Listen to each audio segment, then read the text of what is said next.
What you just witnessed was footage from the Parker Solar Probe as it observed and encountered what is called a coronal mass ejection, arguably the most powerful event in our solar system, at least the most powerful event that we have ever observed. We are talking about millions of tons of solar material being shot out into space with the accompanying force of 1 billion nuclear bombs. The only reason that the Parker Solar Probe survived this encounter is, number one, it's designed to survive it with enormous amounts of heat shielding and radiation shielding, but on top of that, the coronal mass ejection was also diffused over a very wide area. We're not talking about 1 billion nuclear bombs concentrated into one location, but still an enormous amount of energy being spread out not only close to the sun, but spreading out over the solar system. Events like this, at least the more powerful ones, can shut down the entire power grid of our civilization. Something called the Carrington event in the 19th century shut down every single electronic device on Earth. Fortunately, there weren't very many around at that time, but if a similar event were to take place today, it would be utterly cataclysmic to the future of our civilization. And now one of these things has just collided with 3I Atlas. And when this happens to a comet, strange things start to happen. But what if 3I Atlas is not a comet? Can it survive this extremely powerful event? And if so, could an intelligent civilization actually find a way to harness it? All of this and more coming at you on The Angry Astronaut right now. Good evening, alien enthusiasts, and welcome to a special bulletin here on The Angry Astronaut. As much as I thought that I was going to be talking about spaceflight here soon, especially considering that I'm attending the IAC conference, the largest aerospace conference in the world tomorrow, and again, that's all because of you folks. Thank you very much for making this possible for me. Once again, 3I Atlas in the news in a very strange and improbable way. It appears that 3I Atlas is going to be hit, or rather, has probably already been hit by something called a CME, a coronal mass ejection. This is something like a solar superstorm. Now, as I mentioned in the introduction, these sorts of storms seldom present a huge threat to our planet, although they create these magnificent aurora in our atmosphere, and our satellites tend to be shielded against all but the worst of them. That being the case, though, they can be a lot more dangerous to something that doesn't have a magnetic field. And a comet, if 3I Atlas is indeed a comet, shouldn't have a magnetic field at all. It's going to take the full brunt of this impact. And we are talking about an energy release in excess of many thousands of nuclear weapons, a lot of plasma being thrown out by the sun. By the time it reaches 3I Atlas, that plasma is going to have diffused a considerable amount, but still, based on what we have seen when a CME strikes a comet, well, it has an effect, a definite effect. In fact, a breakup of a comet, depending on how much this agitates the surface of it, could be very possible. And even if it isn't, something should happen to its tail. There should be some kind of visual effect if this is a comet. And here's the deal. If it isn't a comet, well, that changes everything. It also makes me wonder, would a CME be usable by an advanced civilization? Is this something that they could actually harness? And if that's the case, is this unlikely event, the fact that 3I Atlas is actually being hit by one of these things, could that be happening by design? So the first question before we get going any further is, what is a coronal mass ejection, heretofore referred to as a CME, and what what causes it? Well, one thing you need to remember is that the sun is not only an extremely hot object, it's also an intensely magnetic object, and the sun's interior generate powerful magnetic fields that rise to the surface and become entangled, forming these highly twisted structures known as flux ropes inside the sun's corona.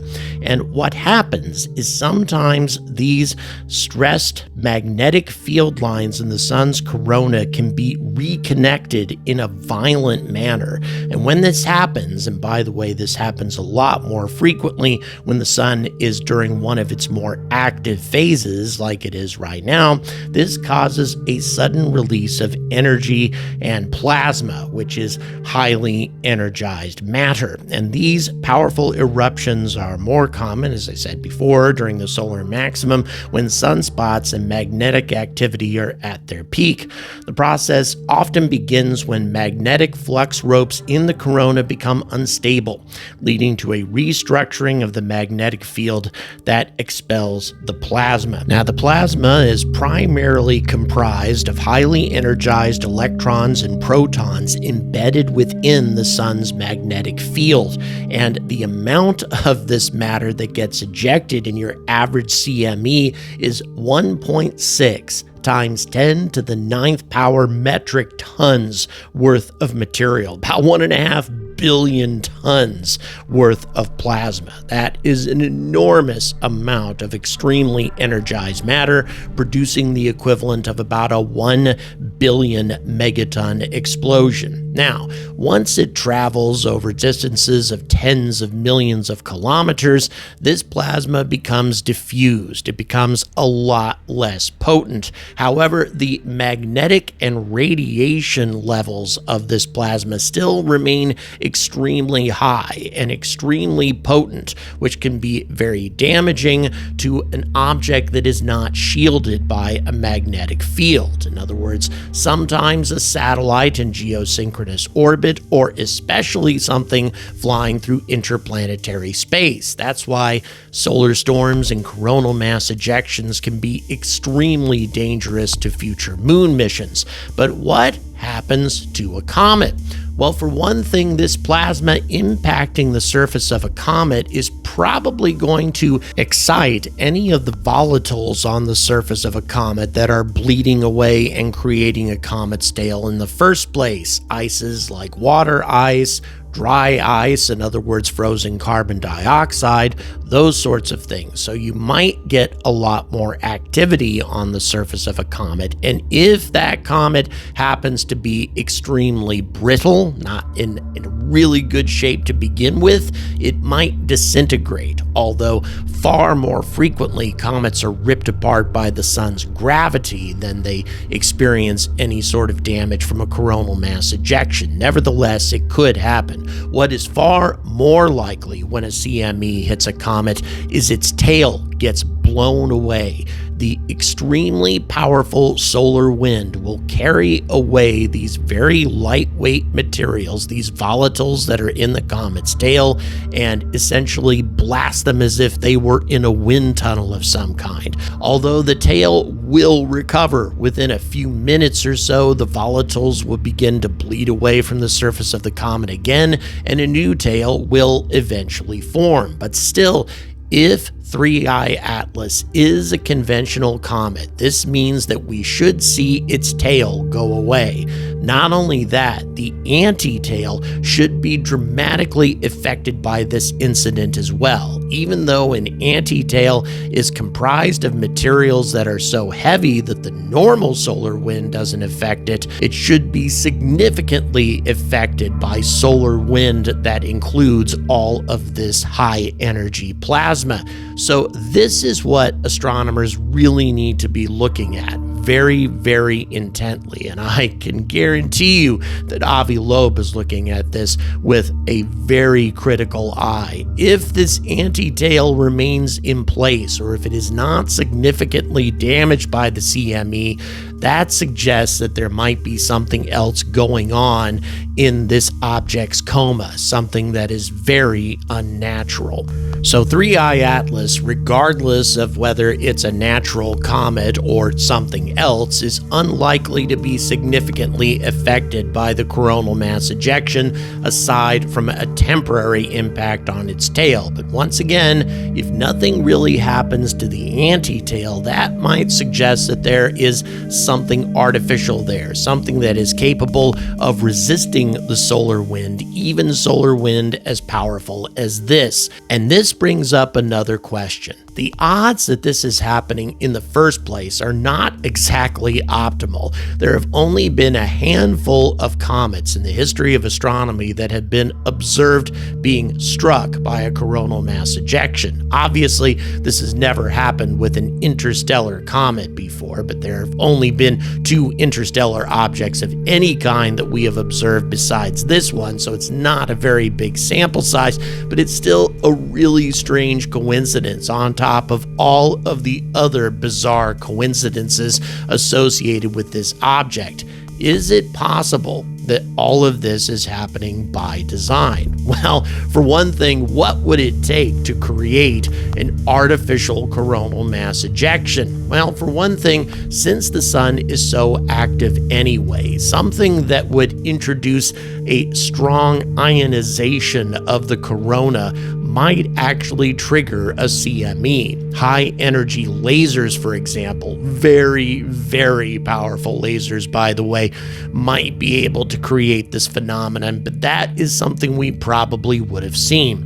A chunk of antimatter, a photon torpedo, if you will, or something along those lines introduced into the corona could also introduce the necessary ionization. But again, some sort of explosion along those lines, an antimatter blast, would have created a radioactive signature that the Parker Solar Probe should have detected.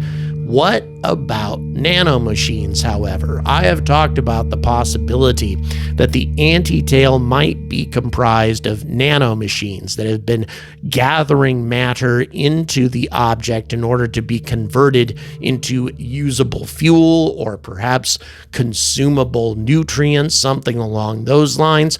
Could nanomachines have done something along these lines? Well, yes, a massive cloud of nanomachines introducing ionization into the sun's corona, once again, could trigger a CME. But why? What would the motivation be?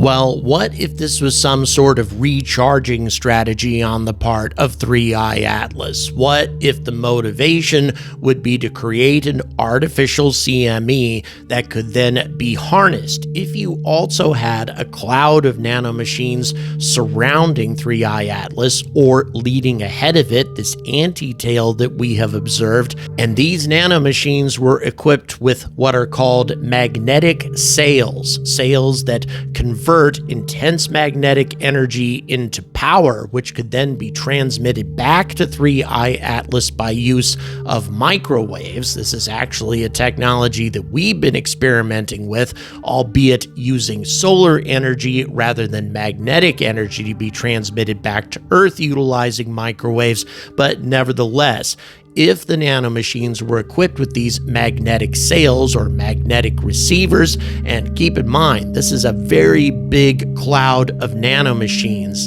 about 100,000 kilometers in diameter or so, or nearly that big.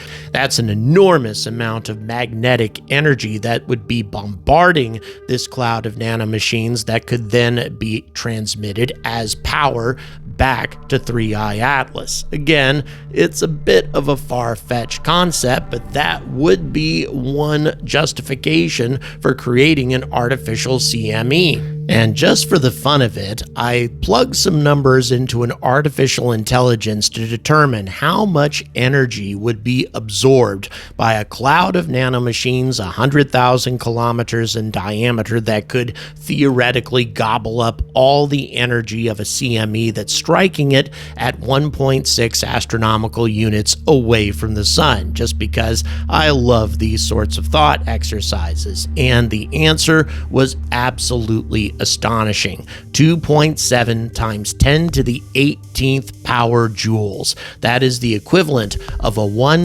gigawatt nuclear reactor operating at full power continuously for 85 years. That's a huge amount of energy and well worth the effort, assuming, of course, that you can create or trigger an artificial CME. And what would you use all that power for?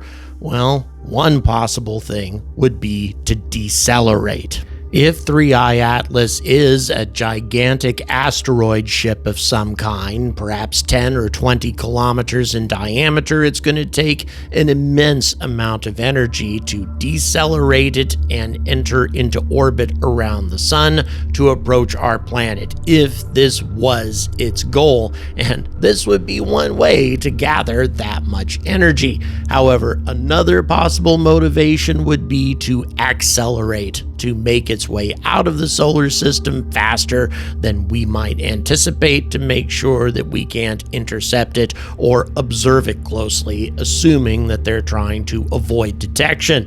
Then again, if they start to accelerate considerably as they head out of the solar system, it's going to be pretty obvious that 3I Atlas is not a comet.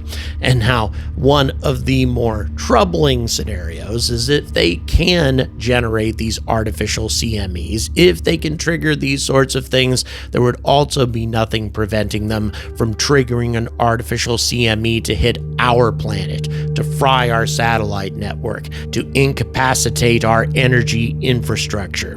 These are the kinds of thought exercises that I prefer not to dwell on. Nevertheless, it's going to be very interesting to see what happens to 3I Atlas over the course of the next couple of days. And although I have a feeling that astronomers are not going to be too quick to tell us about the results of their observations, Avi Loeb, I'm sure, will tell us exactly what happens to 3I Atlas as a result of this strange and unlikely coincidence.